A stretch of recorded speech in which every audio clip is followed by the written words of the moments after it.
You are listening to Book Clips, a mini podcast in which authors or narrators do readings from novels. Check out the show notes for the synopsis and buy links for this book. Hello, I'm Heather Rose Jones, and I'll be reading from the opening of my new novel, Floodtide. Although Floodtide is the fourth book in my Alpenia historic fantasy series, it can be read as a standalone without any prior knowledge of the series or characters. You know the scent of lavender on the fresh sheets when you take them from the linen press? You breathe it in, remembering the long rows of purple flowers in the summer sun. You think of the smile on the maestra's face when she settles in for the night with that scent still lingering. That's what I always imagined love would be like. But loving Nan was like stripping the lavender spikes in Aunt Gaeta's still room back in St. Paul. The sharp resin filled my head, and the memory of it clung to my hands and my clothes. I'd say the prayers to St. Keller with my aunt as we distilled lavender water and mixed herbs to add to the soap. Sometimes I'd get a warm, stretchy feeling at the base of my belly, like the one I got during the mysteries at church. When I was in the middle of the lavender harvest, I'd forget about everything else. I wouldn't think about how lucky I was that Aunt Gaeta picked me from my brothers and sisters to learn a trade and teach me how to behave proper in service. I'd forget about tending the boiler where the linens were soaking. My mind would wander off and she'd box my ears and threaten to send me back home to mind the babies. I knew she didn't mean it, but the scent was that strong it could drive everything else out of my head. Loving Nan was like that. I was never free of thinking of her. I'd watch her from the laundry room door as she went up and down the stairs to the family rooms and find excuses to call her over to ask about some mending she brought down. I'd lean close and breathe in how lovely she smelled.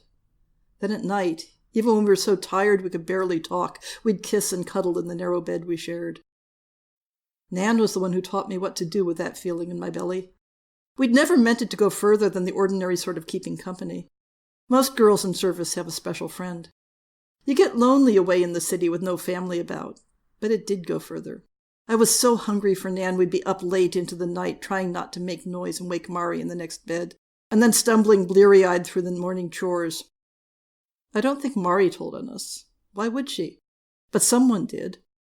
That morning, Mefra Mullen, the housekeeper, took Nan back into her parlor and closed the door for a long time.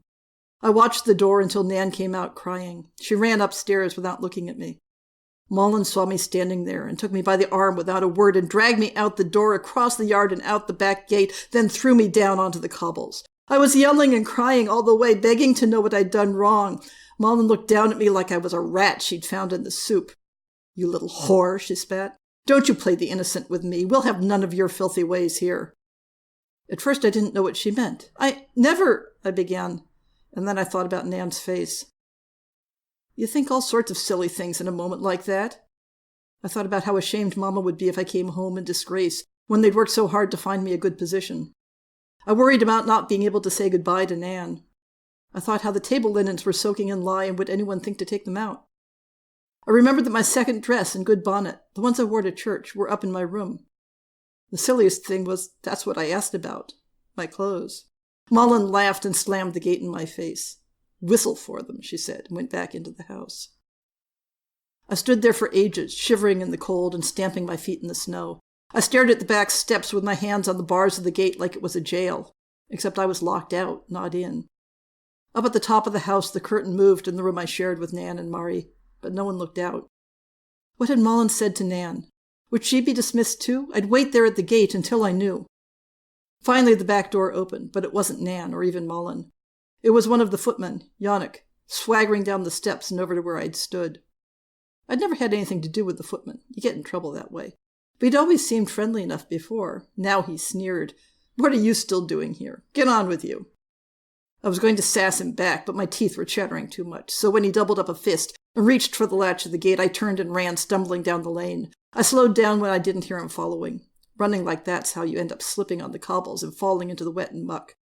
The part of my head that was starting to think knew that every mistake I made from now on would pull me further and farther down. If I'd been born in Rotenek and knew the city better, I would have known places where girls who'd lost their character could hole up and keep safe. But I'd come straight from St. Paul to the Fillerts' house. It had all been arranged with the agency before I arrived, riding wedged in the driver's seat of Papa's delivery wagon and gaping at the crowded streets and tall houses. I only stopped at the agency long enough to show them the letter promising me the position and to get directions. Thinking of Papa made me start crying. What would I tell him when next quarter day came around and I didn't have any pay to send? What would they think if I disappeared and never even wrote to explain? Would they think I'd run off to get married? I always figured I'd get married someday when I'd saved enough. At least, I always figured I'd get married someday before I met Nan. Then I wasn't sure. I'd never met a boy that made me feel like she did. It didn't matter now. I'd disappear and they'd think I'd gotten in trouble and been too ashamed to go home. I had, just not the kind of trouble they'd think it was. Maybe Aunt Gaita would write to the agency and ask after me, but they wouldn't know a thing. The agency. My mind fixed on that. The matron there had said people were always looking for strong country girls to hire. They could find me a new place. People didn't hire in the middle of the quarter, regular-like. But if someone needed help, maybe they wouldn't ask questions. That idea gave me somewhere particular to go.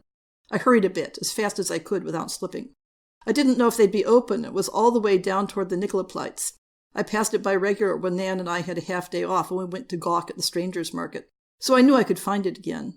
I thought my luck had turned because I saw the door open and a girl came out, followed by the matron. "You come back tomorrow for directions, and don't you lose your character," she handed the girl a packet of paper. That was when I knew how foolish I'd been. I didn't have my letter of character from the priest back in St. Paul. It was with my things up in the attic room, and they'd want one from the Fillerts, too. The matron saw me standing there, staring at her. When I didn't say anything, she turned and shut the door again. I'd lost my character in every way. There was nothing for me here. It was dark. I'd never been down near the Nikolapleitz at night before. I'd never been much of anywhere outside the house after dark. I could smell the stink of the river, even through the cold, but it didn't stop my stomach from nagging at me. I'd been hungry before. That was why I got sent to live with Aunt Gaita. I knew it wouldn't be too bad at first, but if you stayed hungry too long, then it was all you could think about, and I needed to think about finding work. There were market booths at the Pleitz, and I thought maybe if I helped someone pack up, they'd give me a bite that wasn't worth keeping over till tomorrow. But others were there before me. The ragged children I'd seen around the Nikolapleitz had given me the idea, after all. I stopped counting how many times I heard no. The whole Pleitz was nearly empty by then and lit only by people carrying lanterns as they crossed the pavement between the church and the river, thinking of their homes and suppers waiting. A group of men huddled around a brazier with a fire going, but when I wandered close, one of them turned and said, "Hey, sweetheart, you looking to get warm tonight? I can help with that." Nan always teased me about being an innocent, but I knew what he meant. I shook my head and turned away, trying to look like I had somewhere to go. That night lasted forever, and sometimes I still wake up thinking I'm walking through the darkness, trying not to be seen by the city watch or worse. The next day was almost as bad. I was hungry by then and stared at the beggars on the steps of the church. I wasn't a beggar. I thought of what Mama and Aunt Gaita would say if they saw me sitting there with my hand out to strangers asking for a bit of bread. Then I tried not to think about them because I didn't want to start crying again. I spent all day in the market asking for work, but no one had any, at least not for me. When dusk came, I slipped into St. Nicholas Church. I only meant to stay a little while, long enough to get out of the cold. They have to let you come in if you want to pray, and I was praying at first. I had a lot to pray for. I sat near the front by one of the side chapels where there was a brazier. I worked through all the prayers they taught me at the Orsil school back in St. Paul. I ended up just begging God to help me so I wouldn't freeze to death. It wasn't a proper prayer at all, but I didn't want to go back outside. I was tired and I thought I could pray as easily with my eyes closed, so I leaned into the corner of the bench and kept saying my Ave and Pater, because they were the ones I didn't have to think hard to remember. When I opened my eyes, there was a bit of light shining through the colored windows, and someone had put a blanket over me. That made me sit up quick when I noticed it. One of the priests was standing there watching me. I scrambled to my feet and folded the blanket in a rush, but still neatly like Aunt Gaita had taught me. I was too embarrassed to look up when I handed it to him and said, "Thank you, Father," with a little curtsy, as I tried to tuck my hair under my cap and make sure it was on straight. "Would you like a bit of bread to break your fast?" he asked. Now I did look up. I wasn't going to refuse that, not when he looked at me so kind, like there wasn't anything wrong with sleeping the night on a pew because he had nowhere else to go. The priest watched me while I ate, not the sort of sharp eye that folks had given me in the Pleitz last night, but like he was trying to figure me out. "I don't believe I've seen you here before yesterday," he began. I shook my head. "No, we went to St. Curris up by the Pleitz Neuf." He nodded, as if that told him something. It probably did. The Pleitz Neuf was mostly big houses. Someone like me who lived there would be in service. "And you need work?" It wasn't a question, really, so I shrugged. Can you read and write? That was an odd thing to ask, but I nodded. The Orisuls had a grammar school back in St. Paul, and I can do sums, not just tallies for the laundry, but accounts and such. He smiled a little at that. Would you like a more comfortable place to sleep? There's a place I know that helps girls like you, before they get into trouble. You aren't... I knew exactly what sort of trouble he meant and quickly shook my head. Thank you, Father. Later that morning, he led me to an old stone building, maybe as old as the palace itself. There were women and girls everywhere, and that was what I first noticed. It was all girls, and I wondered if it was a convent. They were all wearing gray uniforms with white pinafores and caps, which made me think it as well, but the older women didn't look like nuns except for the colors. The woman in the office where he took me was as stern as old Mullen, and the office was much the same, all bare and stiff. She rose, saying, Father Matsu, I received your note. What have you brought me today? He pushed me forward, and I made a little curtsy and said, Good morning, Maestra. I wasn't sure about the Maestra part, because she looked so important, and she might have been a Mesnera instead. Maestra Nanton, the priest said, this is Rothschild Perman. She's very recently fallen on hard times, and I think the poor scholars might keep her from falling further. Maestra Nanton looked me over with the same hard look the matron at the agency had. Well, Rothschild, if we take you in, you'll learn a good trade and make something of yourself.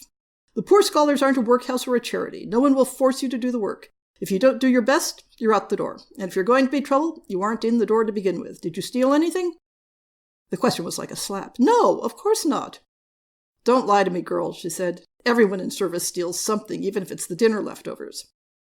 That wasn't fair, because the dinner leftovers belonged to the cook, so if she gave them out, it wasn't stealing. I said, I didn't wait at table. She gave a little harumph. Are you pregnant, girl? I felt my face grow hot. Father Matsu hadn't said it in as many words. I shook my head and looked down at the floor. We're here to keep girls out of trouble, not pull them up after they've fallen, so tell me, why were you dismissed?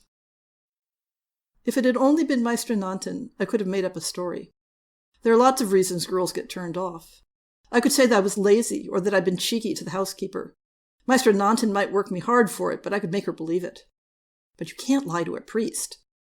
I didn't know if what Nan and I did together would send me to hell, but I knew that lying to a priest would, even if it wasn't in confession. And I just couldn't say it. My tongue stuck in my mouth because I didn't even know what to say, not in front of the two of them. All the words I knew for it sounded rude and dirty. The longer I stood there not saying anything, the worse they thought of me, and the more I started shaking until there was nothing left to do but turn and run out the door and back into the street. I wasn't back where I'd begun. Now I couldn't even go back to St. Nicholas tonight. You have been listening to Heather Rose Jones, reading from the historic fantasy novel Floodtide.